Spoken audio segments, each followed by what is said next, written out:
Okay, so bago po natin iserve si Maxima Cargo, syempre kailangan muna natin siyang ipalinis.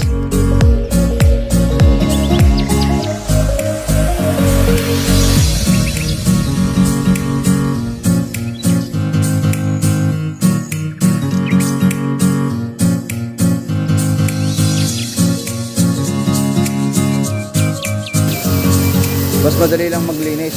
Linisin ano?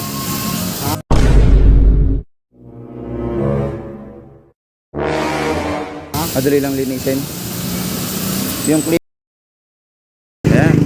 Dito na po tayo sa destination. Ito na yung pinakarwas natin. Ito po ang nag-avail sa atin, Ace Living Water.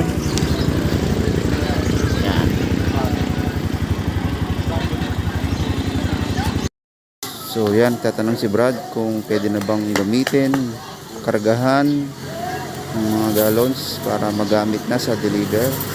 Sabi ko, wala naman siyang breaking. Pwede na siya anytime, makarga na. So ito yon.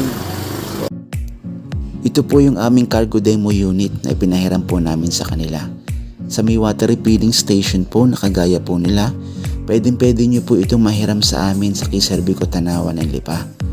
At sa kahit anong business po na meron po kayo, mapa rice or feed supply po, egg dealers, soft drinks dealers, or even hardware supply po, pwede nyo po ito mahiram sa amin. Makipag-ugnayan lang po kayo sa aming opisina sa Kiserbico, Tanawan ng Lipa.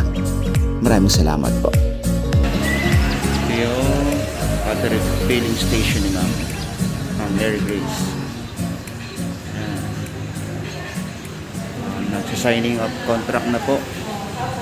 Installment po na avail sa amin ni Ma'am Mary Grace. Ayan.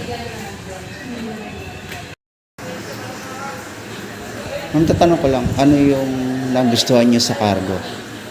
Kumbaga, ano yung talagang nag-push sa inyo para mag-avail ng cargo? Tanong ko din kasi yung gumagamit niya, maganda gamitin daw siya sa kargahan. Tapos, una-una matipid din siya sa gas. Okay. Kasi So, yun ang feedback ng ano nyo, ng driver nyo, ma'am. oo, maayos. Maayos.